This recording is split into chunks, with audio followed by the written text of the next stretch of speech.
Donc, donc et il continue dans ceci. Regardez, Pierre, il y a cru tout de suite. Nathanaël y a cru tout de suite. La femme au puits y a cru. L'aveugle Bartimée, tous y ont cru. Et ils croient. Amen. Frère Branham dit, tous ceux qui l'ont reçu, ils y croient. Amen. Nous avons reçu, nous croyons la parole. Amen. Et croire la parole, c'est quoi? Amen. On revient sur la définition même de ce que c'est que croire. Ce qui est le cœur même du baptême du Saint-Esprit. Amen. Parce que sans le Saint-Esprit, on est perdu. Sans le Saint-Esprit, amen, c'est une vie en vain. Frère Branham dit ici, c'est pour ça qu'il vient démontrer que recevoir ce message, amen, ça relève que de Dieu, parce que c'est le signe même de la prédestination. Il dit, croire la parole, c'est recevoir la parole et la laisser prendre vie. Amen. On peut croire la parole, amen, recevoir la parole, amen. Et il y a la troisième chose, c'est la laisser prendre vie en nous. Amen. Mais croire la parole et ne pas la laisser prendre vie en nous, ça fait de nous des chrétiens frontaliers. Amen. Nous ne pouvons pas recevoir le Saint-Esprit. Maintenant, recevoir la parole, ça fait encore de nous des chrétiens frontaliers. Amen. Parce que nous ne sommes pas arrivés au bout. Amen. Nous ne sommes pas arrivés au bout. Tout comme Judas. Amen. Il n'est pas entré, amen, dans le baptême du Saint-Esprit. Il n'a pas reçu le Saint-Esprit. Amen. Donc, si on croit la parole, si on reçoit la parole, qu'on croit la parole et qu'on la reçoit, il y a une autre chose à faire, qui est la chose la plus capitale, c'est la vivre. C'est la vivre. C'est ça le cœur de la chose. Il faut qu'elle prenne vie en nous. Croire, c'est bon. Recevoir, c'est bon. Mais prendre vie en nous, c'est l'essentiel. Amen. C'est ça la chose la plus capitale. Donc, c'est autant également que les trois étapes, la justification, la sanctification, mais la chose capitale, c'est le baptême du Saint-Esprit. Vous pouvez être justifié, ça ne veut rien dire. Sanctifié même, ça ne veut rien dire. Mais le cœur de la chose, c'est le baptême du Saint-Esprit. Parce que Judas était justifié, Judas était sanctifié, mais il n'a pas reçu le baptême du Saint-Esprit. Donc, nous devons faire vraiment attention sur ce qui est essentiel. Nous devons vraiment faire attention, amen, pour que nos âmes soient captivées par la parole. Laissez Jésus-Christ dominer en nous, amen, afin que nous puissions vivre le message et que lui puisse vivre au travers de nous. Ça veut dire une renonciation de soi, un abandon de soi, un abandon de ses droits. Nous avons trop de droits. Nous avons trop de droits. Et comme nous avons trop de droits, nous ne laissons pas le Saint-Esprit agir. Amen.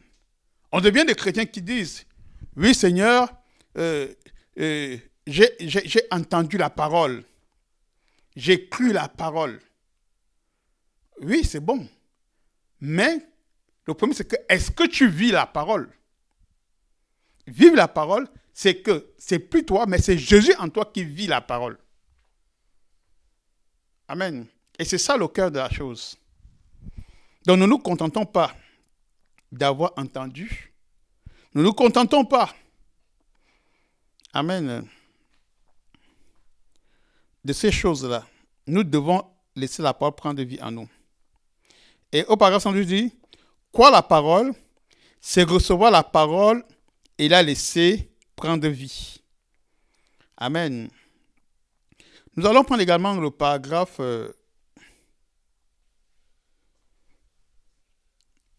114. Désolé, c'est pas 114.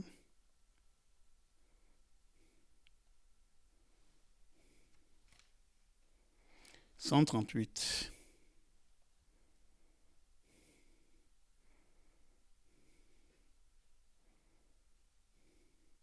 Non, prenons le 119 déjà pour bien argumenter cette chose-là en ce qui concerne le Saint-Esprit. Il dit le signe. Maintenant, ce n'est pas le sang. Amen. C'est la vie qui est dans le sang. Le Saint-Esprit. Et c'est, peu importe combien vous êtes religieux, à moins que vous ayez reçu le Saint-Esprit, vous périrez. Peu importe combien de fois vous êtes religieux, si vous n'avez pas le Saint-Esprit, vous périrez. Amen. Et il dit, c'est le seul moyen. Amen. C'est le seul moyen.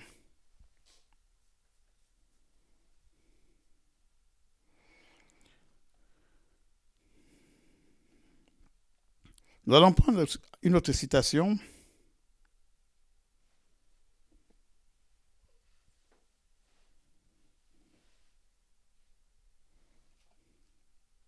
« 138.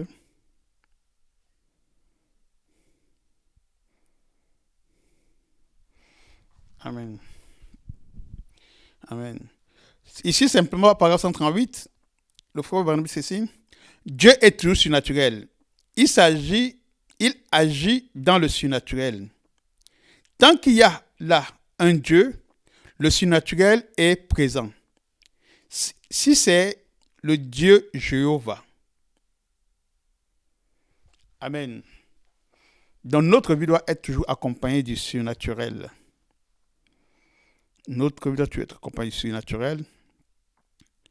Amen.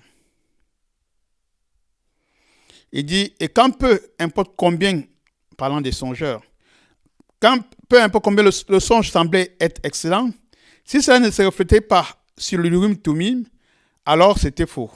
Maintenant, l'ancien sacerdoce d'Aaron est aboli. Le sacerdoce d'Aaron a été aboli. Mais nous avons toujours un Urim Tumim. Ceci, c'est la révélation de Jésus-Christ, révélée par cette parole. Et tout ce qui est contraire à la parole n'est pas de Dieu. Ce qui y est contraire. Mais Dieu parle pour lui-même. Il s'identifie avec sa parole. Amen. Donc, ça veut encore dire que lorsque même nous agissons, amen, lorsque nous prononçons la parole, ne cherchons pas à aider Dieu. Amen. Quand vous êtes accroché sur une promesse, amen, quand vous êtes accroché sur une promesse, amen, croyez simplement la promesse. Amen. Vous dites, rappelez au Seigneur sa promesse. Amen. Mais n'aidez pas le Seigneur à accomplir la promesse. Laissez lui-même accomplir la promesse. Seigneur, tu as dit. Tu as dit. Amen. S'il a dit, accrochez-vous à ce qu'il a dit, mais ne cherchez pas à l'aider à accomplir. Laissez lui-même accomplir la chose. Amen. De toute façon, si on essaie de l'aider à accomplir, on sera confronté après totalement à la déception. Et c'est pourquoi beaucoup de chrétiens sont souvent découragés. Amen. Parce qu'ils veulent tellement que Dieu agisse qu'ils veulent aider Dieu à accomplir. Amen. Mais non, Dieu n'a pas besoin d'aide. Et il est fidèle à sa parole. Ce qu'il promet, il est dans l'obligation de l'accomplir. Amen. S'il a dit, je suis l'Éternel qui te guérit de toutes tes maladies, amen, il est fidèle pour accomplir cela. Ne cherche pas à l'aider. Amen. Maintenant, si tu n'as pas la foi, agis, mais ne mêle pas ça ne mêle pas cela à la parole, tes actes à la parole. Parce que Dieu, il est là pour attester ce que lui-même il a dit.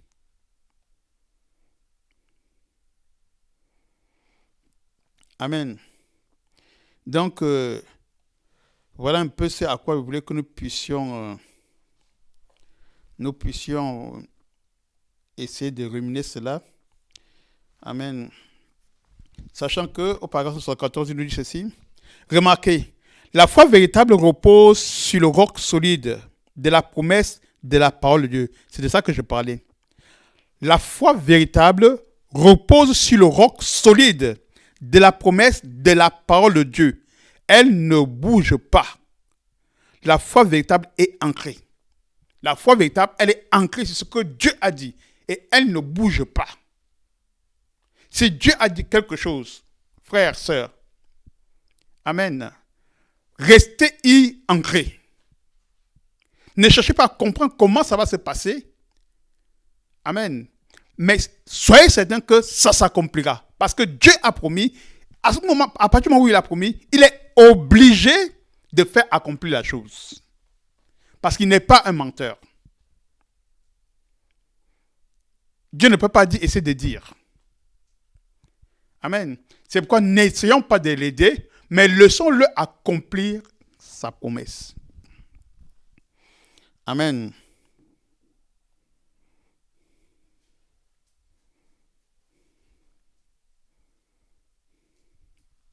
Mettons notre foi en la parole de Dieu. Amen. Et où pourrez-vous mettre votre foi? En quoi? Sinon qu'à la parole. Si Dieu l'a dit, gardez votre doigt là-dessus. C'est vrai.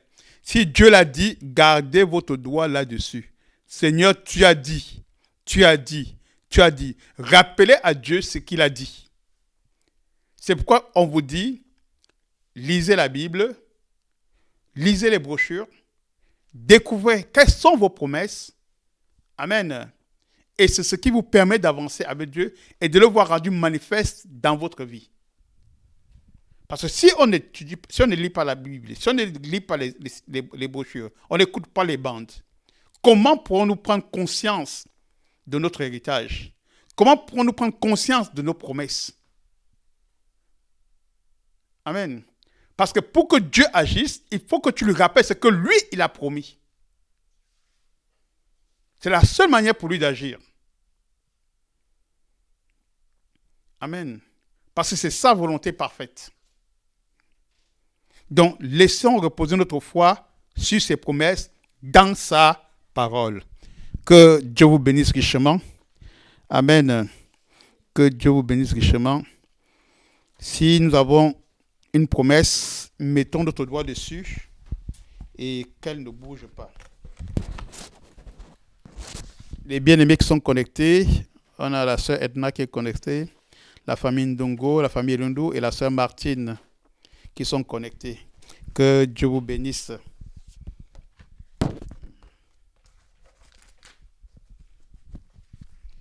Nous allons prier. Nous allons prier et puis conclure le service et chanter un cantique pendant qu'on recordera les offrandes à la fin. Bien-aimé Père Céleste, créateur du ciel et de la terre, nous venons te dire merci pour la portion que tu nous as donnée ce soir, ô Dieu. Lorsque nous commencions ce service, nous étions dans une expectative. Et Seigneur Dieu de gloire, ce soir encore, tu es descendu magistralement pour nous parler, Seigneur. Tu nous as dit, Seigneur, que lorsque tu fais une promesse, ô Dieu de gloire, que nous puissions laisser notre doigt posé dessus et rappeler simplement, Seigneur, ta promesse infaillible. Parce que Dieu de gloire, tu es le Dieu fidèle dans ses promesses. Tu nous as dit dans ta parole que ce que ta bouche proclame, ta main puissante l'accomplit. Ô Dieu de grâce, laisse que, Père, notre foi puisse être totalement ancrée sur la véracité de ce que toi tu as promis, Seigneur. Et loin de nous tout esprit de doute, et loin de nous tout esprit de crainte, et loin de nous tout esprit de raisonnement. Parce que, Père, Dieu de gloire, Dieu d'amour, ô Dieu de grâce, lorsque le raisonnement s'installe, alors la foi faiblit. Et Dieu de grâce, Dieu d'amour, Satan, ton ennemi qui est notre ennemi, il sait une chose, Seigneur Dieu de gloire, mieux que nous-mêmes. Ô Dieu de grâce, que tu n'honores pas un cœur qui doute. C'est pourquoi, Père, laisse que nous nous attachons à ta parole, Seigneur, que nous attachons à tes promesses, Seigneur, ô Dieu de gloire, qu'elle fasse vie en nous, afin que, Père, ô Dieu de grâce, notre âme ne puisse pas s'en dissocier. Éternel Dieu de miséricorde, merci pour ces moments merveilleux, Seigneur. Merci pour cette parole merveilleuse, Seigneur. Ô Dieu, alors que nous sommes au terme de ce service, Seigneur, bénis ton époux, Seigneur, ô Dieu. Bénis chaque famille, Seigneur. Tu as dit dans ta parole que l'ange tenait comme ça qu'il craint les protège du danger. Ô Dieu, comme tu l'as dit tout de suite, Seigneur, nous avons mis notre doigt dessus et nous sommes plus que rassurés, Seigneur, sans l'ombre d'un doute que, Père, cette parole s'accomplit parfaitement dans chacun d'entre nous, Seigneur. Et nous pouvons nous reposer ce soir et dormir, étant certains que l'ange est là pour veiller sur nous, Père. Éternel Dieu de grâce, éternel Dieu de gloire, bénis ton époux, Seigneur, ô Dieu d'amour. Alors que nous sommes au thème de ce service, Seigneur, nous voulons te confier la fin du service par les offrandes et te remettre ce chant à la gloire de ton Saint-Nom.